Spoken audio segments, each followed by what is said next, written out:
right, everybody. Welcome. I'm Katy Gostaspi, and welcome to the Katy G podcast, specifically Women Lawyers Making a Difference. The mission of my podcast is for us to realize that we are all great and capable, and we can be even greater. And most importantly, how can we bring this greatness to the world through our brilliance, whatever that means in the public space or in the business space. So I do this podcast for two main reasons. First, I truly care about humanity, your humanity deeply. And I want us all to see how great we really are so we can be happier. And I do this podcast also because, look, I struggle with the same things you struggle with. My own feelings, sometimes being less than, and some days are good, some days are bad. And all of my guests teach me something and inspire me, and I want that for you. So this time, the podcast is blessed to have with us Kristin Kaminski of Kaminski Law Group, owner and managing partner of an estate planning and administration practice. Did I get all that correctly? You did, yeah, great job. Thank you. Kristin and I met organically through a CLE I was doing, I want to say for the California Lawyer Association. And she so impressed me because I would ask questions about statistics and numbers of not left brain linear substantive stuff, folks, but right brain stuff that I wouldn't think would be in her wheelhouse or on any lawyer's screen necessarily. And she had all the right answers. And I was like, who are you? So I got to know her a little bit, and I really wanted her to join this podcast because I think she's got some great life experiences and how she's grown that firm to teach us. So welcome. Oh, thank you, Katy. That was very kind of you. You're welcome. So let me start off by asking you, tell us a little bit about your background, how you decided to be a lawyer, what you got going on in your personal life that makes it even more saucy and exciting and challenging to run a practice. Oh my Whatever we gosh. know about you, and maybe something that we should know, but you've never thought of offering up. Wow. Okay. So I was born and raised in Wisconsin. I currently practice and live out in California. Um, I have been running my own firm since just a year and a half, since 2022. Before that, I was partners with a gentleman, and yeah, now I'm here, and I run this firm, and we've got 11 employees, about to hire a 12th. It's kind of crazy. I never envisioned this for myself. I never ever thought I would be a law firm owner. Oh my goodness, even 5 years ago, it just wasn't on my radar to just own a practice. But here we are. It just kind of fell into my lap, and it's definitely had its ups and downs. It's very stressful, but also very rewarding. And yeah, so I've got two kiddos. I'm happily married to my high school sweetheart, and he's also from Wisconsin, and we're just, and he works here at the firm. He is my employee. He's our office administrator.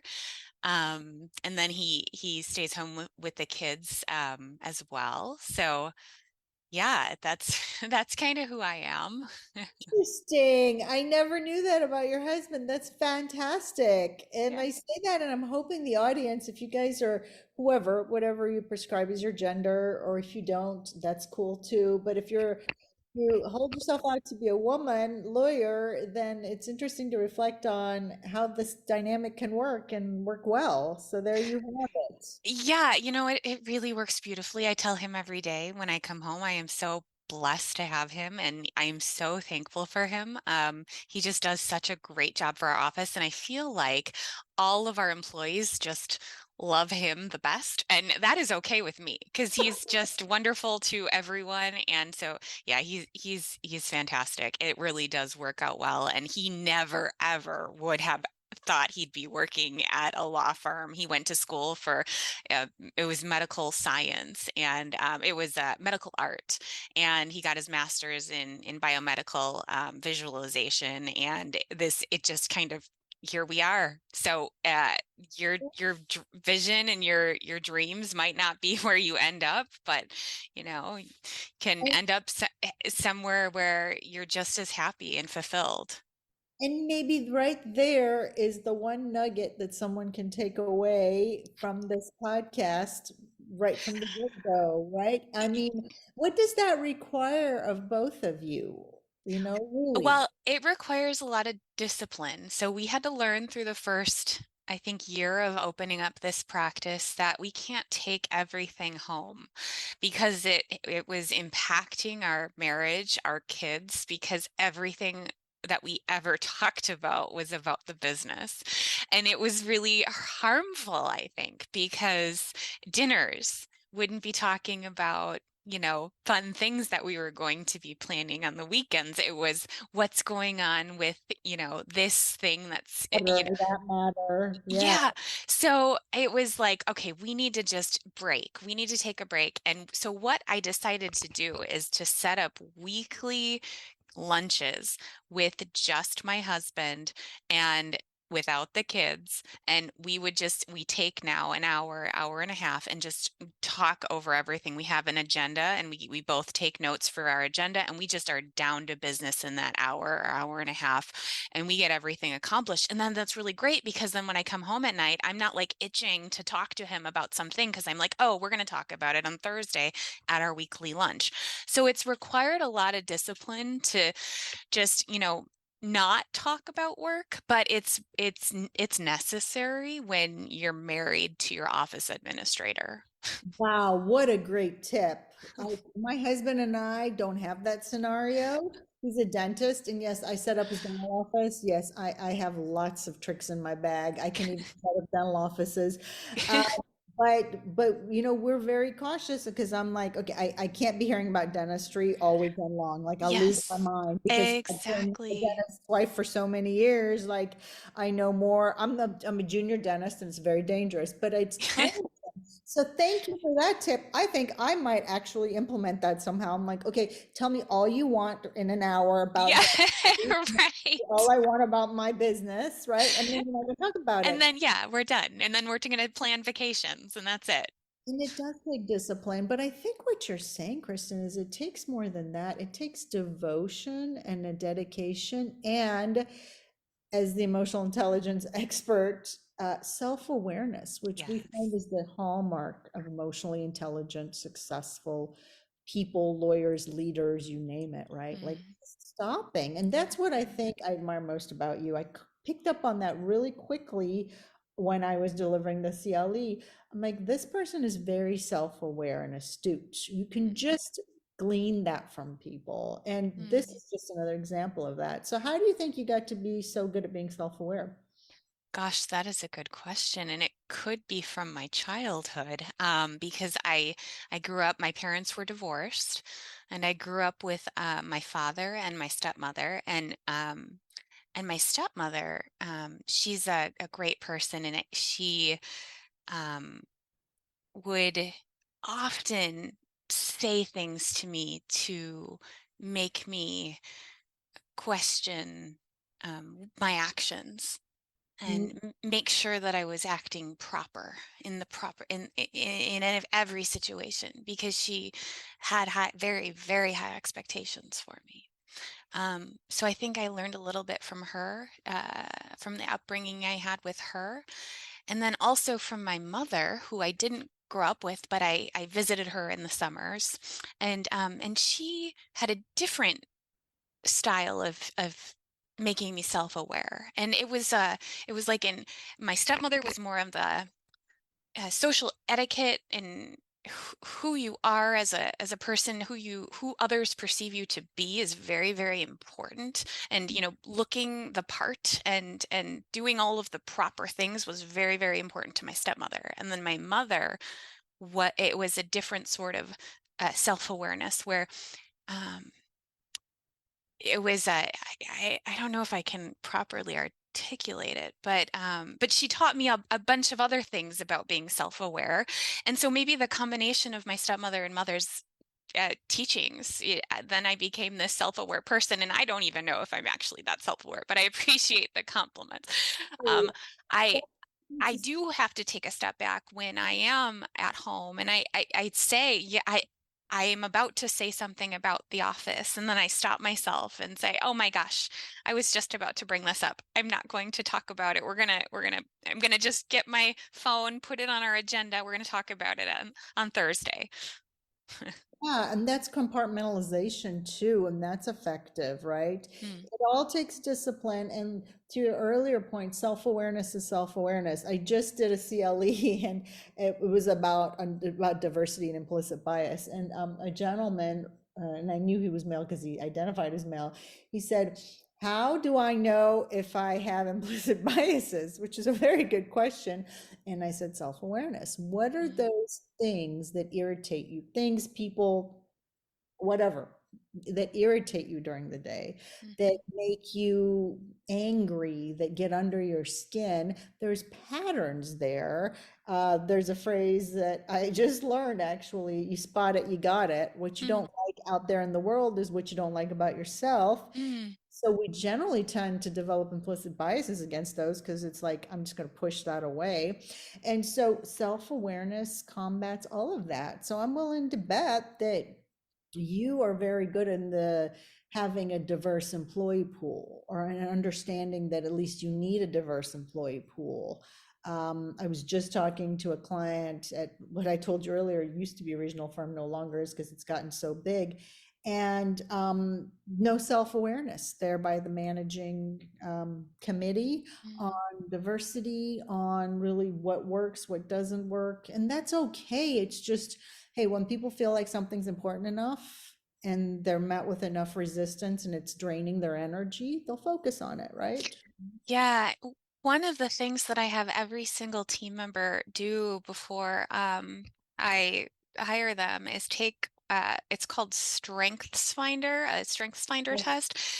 That's so important to have that diversity in the way people think. We need people who are analytical, who are people pleasers, who are empathetic. I mean, we need everything to run this firm. We can't have everybody just like me. Otherwise, there are lots of things that would never get done. And we cannot have everybody just like, my associate, because we just have to balance each other out. That is how a team operates. And so I would, love to have people who are all like just like me, but it's never going to work. Never ever going to work. So That right it's there is self-awareness too, that you get that and you not only had self-awareness to understand that that could be an issue, and now it's a critical component of your success because you're putting in measures to combat that or to alleviate that issue. And then what does that mean? Firms grow and billable rates go up and there's billable efficiencies and clients are happier. Well, I have to say, doing that little assessment has really been helpful for our team. I printed out all the results, and now they're like in our attached to our employee procedure manual, and people can go click on people's results and see how you can effectively communicate with them. It's really, really been helpful for the whole team. Wonderful. That's another good tip too. So what's another lesson you've learned? One more. I mean, I think you probably could be teaching people lessons for hours, but you don't have the time, and I'm not sure we have enough bandwidth to record it all. Gosh, what are some lessons? I'm just I guess just being running a business, you really have to, or I feel like I really have to give time to myself, to just take some downtime. I felt a couple of years ago, I was feeling really guilty about not coming in, or if I ever wanted to take any time out away from the office. Like I needed to be here. I need to be that, the role model where I am here every day before everybody and after everybody. And that's how I used to practice. And I realized I don't have to do that. I don't have to stress myself out because, every time you walk in the door when you own a business, people are, chasing after you, trying to get you to answer a question. And And that's hard. It's taxing, it's draining. For someone like me, it's just I'm not a natural mentor or a teacher, and so it's draining on me to get all the employees' problems put on my back and then having to, think about it with them. And so that it's been a learning experience, but also so rewarding to just take some time away from the office and realize that this office is functioning beautifully without me here. And my goal is to be able to take a few weeks off and have the office function beautifully without me here. And so we're creating this well-oiled machine where that's happening. We're getting there. But I think the first step is to just, schedule some time away, just work from home. Because for me, that was really, really challenging. And just to kind of maybe not answer your phone if it rings. Just giving yourself that mental break, because all I was doing for a while was work. It was 24/7, where it was to the point where my husband said to me, it's like you're a frog in that boiling pot of water, not realizing what you're doing to yourself. So Oh, wow. just The visual on that is very compelling, yeah, isn't it? yeah. So that was a wake-up call. Oh, good. So I want to unpack that. 2 points I want to point out for the listeners on that it really takes a lot of trust and faith, not religious faith, just trusting that the universe is working and has your back and there's a purpose here, and that what you've built is not only sustainable and functional, like you said, beautifully function without me. It takes a lot of self-awareness to be a person that's not tied to the egoic principle that nothing will run if I'm not here. And I get a lot of managing partners that say, how come I have to do everything? I'm like, you don't. You have to hire the right people and trust that we're doing it well, and don't do it. But it takes Yes. self-control to back away from that. And the other thing I would say is, I'm going to push back on you a little bit. Not that you asked me to. I think you're actually a very good mentor. I bet you if I gave you the emotional intelligence assessment, your empathy numbers would be extremely high. We tend to call those people empaths. I'm one of those people. And it's almost like, and if I gave you an energy audit, we would see that too. What gives you energy, what drains your energy. Mm, That interaction with people, I'm very good at. I just have to have little techniques around kind of, what do I want to call it? Sealing my energy so that I give the best out, and I don't pick up a lot of the stuff that doesn't serve me in that role for their benefit or for mine, if that makes any sense. yes, yes, exactly. So people like you and me are very good mentors because we can read the room, we can understand others' emotions and their thoughts and their reasoning without having to agree with them. And we can support them in that plight compassionately as long as we stay devoted to ourselves too and our own energy, because otherwise we're no good to anyone. Absolutely. Yeah, Yes. yeah. So you're doing a really good job of that. Very good. So let me switch now to the other part where we all know that as well as you're doing, you're human and you got stuff that you're dealing with all the time too, because no one is perfect. No one expects perfection, even though us lawyers, we tend to think we have to be perfect. And I was just talking to someone who, well, I can't even give the organization name. Anyway, their focus is on putting in good law students and getting out good lawyers. Um, when people go to law school, we start off really truly purpose driven, the statistics show. And we want to, with passion, we want to do a good job. And we have a reason why we want to become a lawyer outside of the money and the fame and whatever the heck else comes out afterwards. And statistically, that law school atmosphere just sucks that right out of us and turns us into perfectionists and Yes. anxious, stressed people that think we have to compete with everyone all the time. So Yeah. I just have to mark that and say perfection is off the books. So knowing that, what's one topic, challenge that's maybe keeping you up at night, but let's not be dramatic. Maybe it's just something that you're working through as you keep growing into the brilliant lawyer, mom, wife, law firm managing partner that you are, that I can coach you on and the listeners can learn from. Hmm. Wow. Well, yes. So back when I started law school, it yeah, you spoke so like that's such the truth. I in law school, I hated law school. I hated it. It was awful because I came from this college that was so supportive and so wonderful. It was this little women's Catholic college, and everyone was just, it was just amazing. And then I get to law school, and it's like, wow, I'm like little fish, big sea all of a sudden. And I'm not like the best student. And I'm lost. I hate it because they call on you and make you stand and recite the I mean, we all know. And it was just, I couldn't stand it. So anyway, um, get out of law school, and I think I'm going into family law because my parents were divorced, as I mentioned, and in the middle of law school, I found out I had this brother that was adopted, and it was like crazy. So it just like that also sparked me to go into family law. Um, and and then I tried out my first family law case pro bono, and it was awful. Like it was a child custody case. And I'm like, oh my gosh, I went to law school thinking I was going to go into family law. I try out my first case, and I was like, I can't sleep at night. I'm thinking about this little 8-year-old who's about to be taken away from his mom.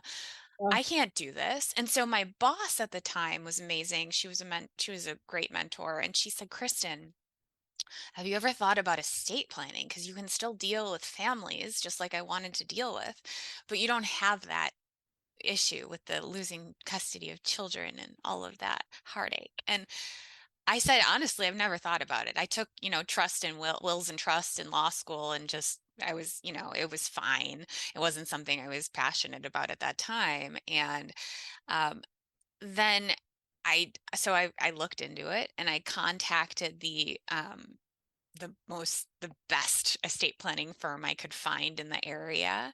And I said, can I have an interview with you, just to meet you? I just want to meet you.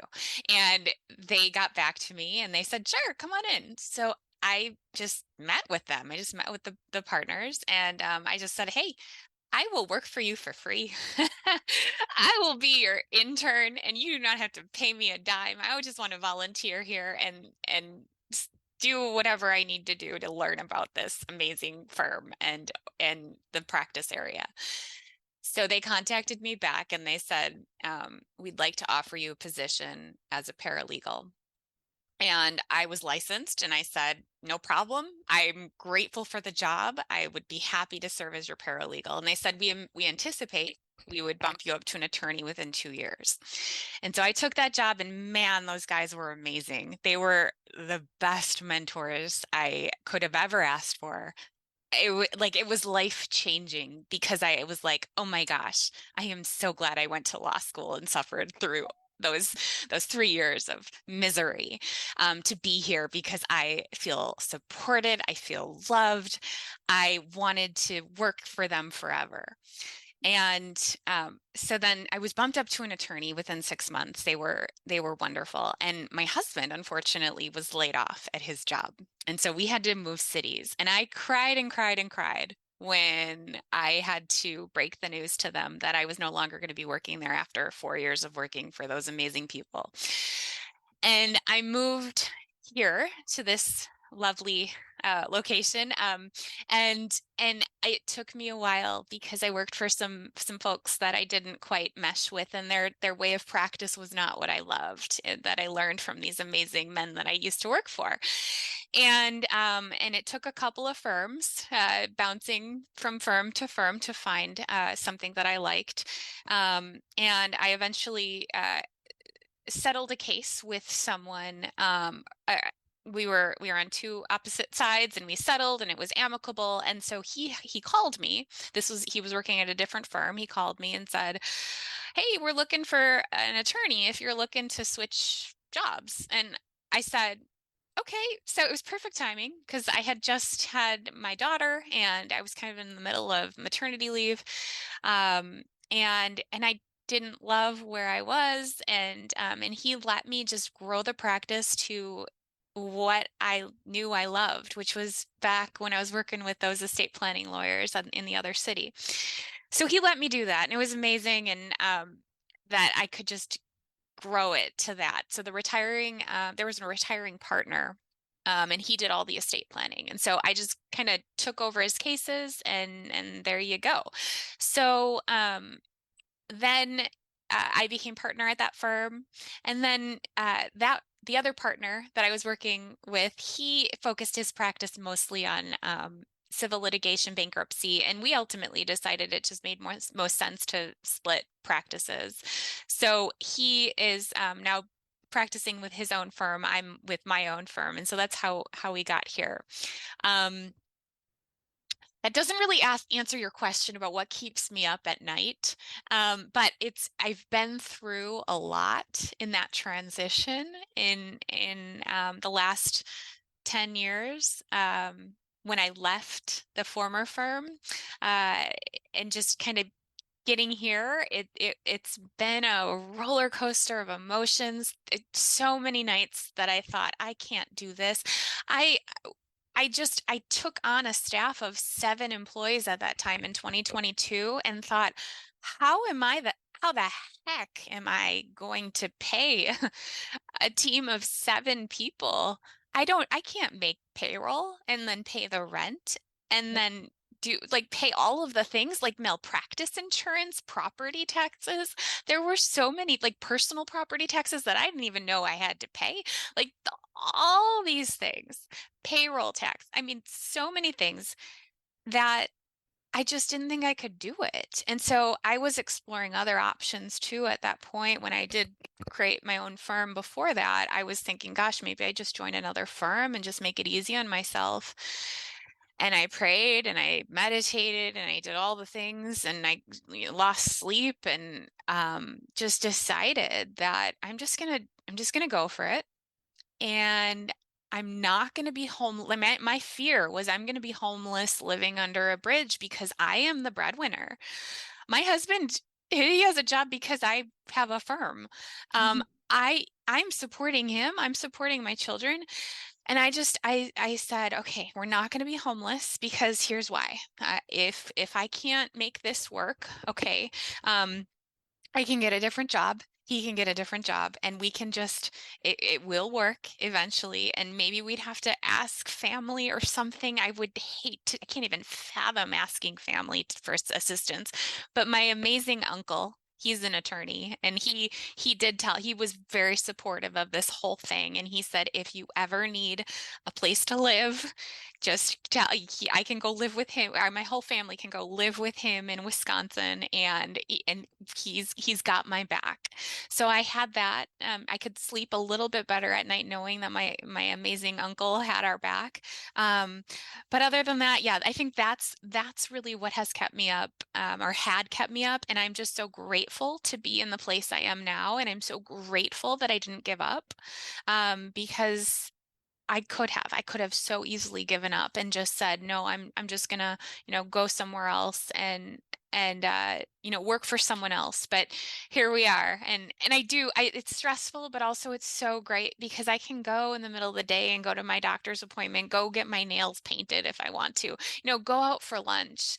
I can go for a walk, and I don't have anybody to be accountable to. So it's really wonderful working for myself to be able to do that and make all the decisions, which good and bad things about making all of the decisions, but I'm grateful I wouldn't change it at all.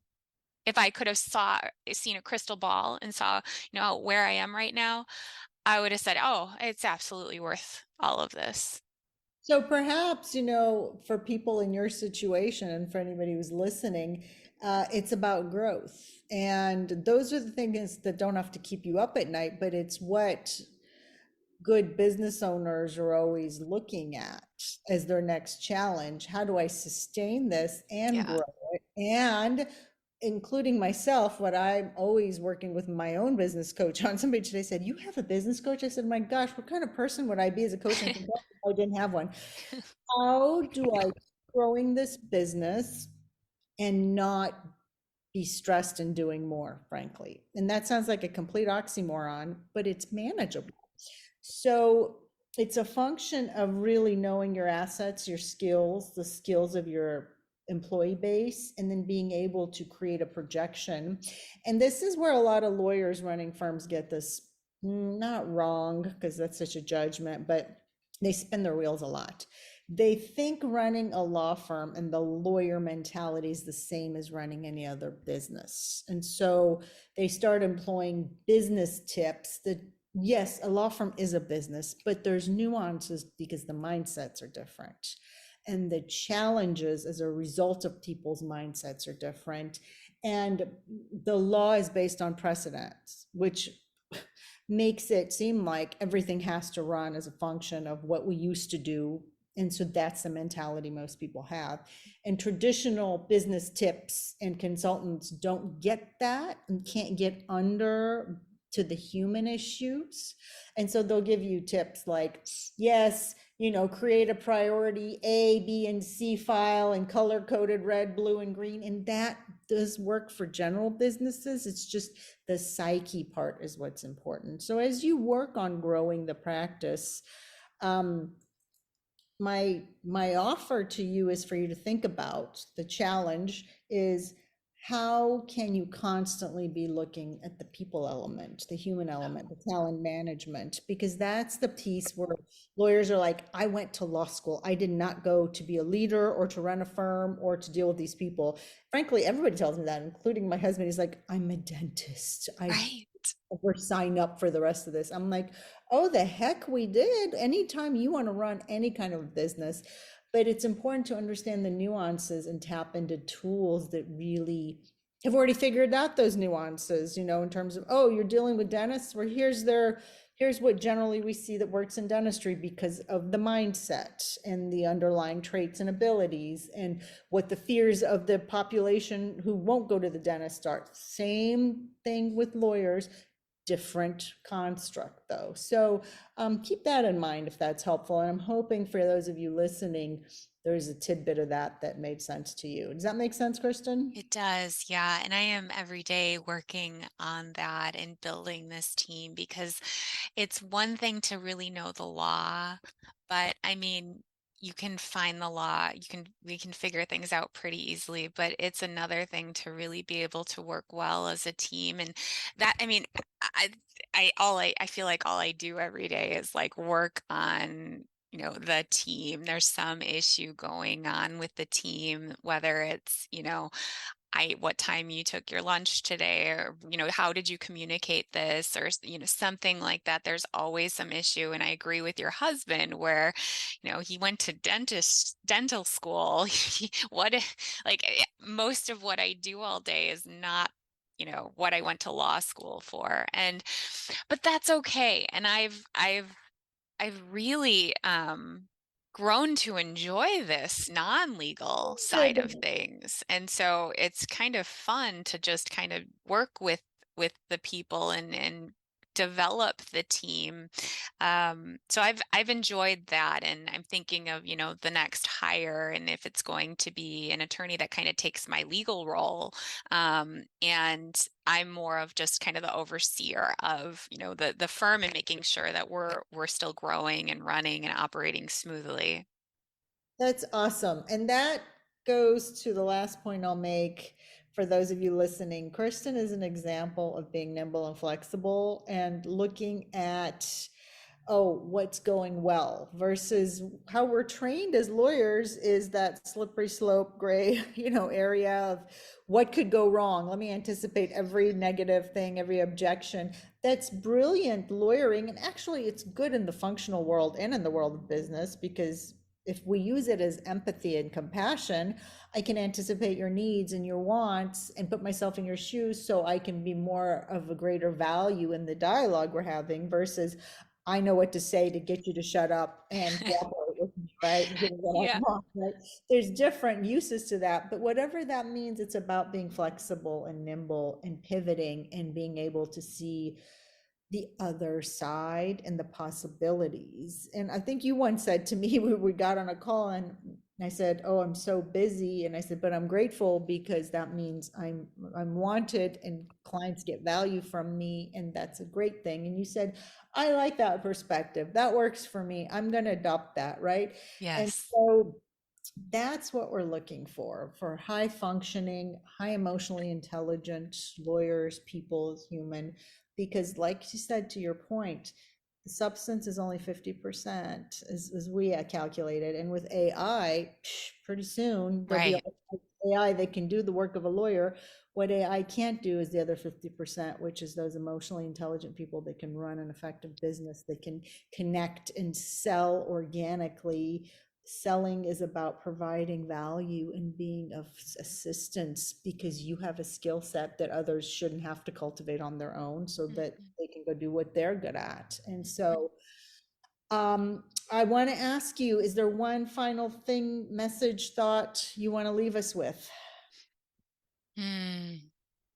I think, if you're questioning, should you start something up on your own or should you stay put where you are? Um, it's been very rewarding going on my own and building this team, and it's not something I ever dreamt about ever, but here we are. And I would encourage you to explore that opportunity if you're presented or if it, pops in your head. It's been really great, and I think also just being able to work with your spouse it can be really rewarding. Love it, love it, love it. And I hope that gave all of my listeners something to think about. Kristen, if people have more questions or want to learn about you, where should they go? You can email me at Kristin, it's Kristin at klg.law. All right. And we'll put that in the show notes, folks, along with a summary of what we talked about. Thank you for sharing your personal email address. Sure. Yeah. And thank you for being on this podcast episode. And for all of you listening, I hope you take what we talked about today, adapt it to your own brilliant brand, because you're not Kristen, you're not me, and you're not supposed to be. You're supposed to be the best version of you that exists today and to grow from that. And if we can ever be of service, you know where to find me and Kristen. And take what you learned, comment on it, forward it, share it with others, and make the world a better place. And until next time, Kathy G out.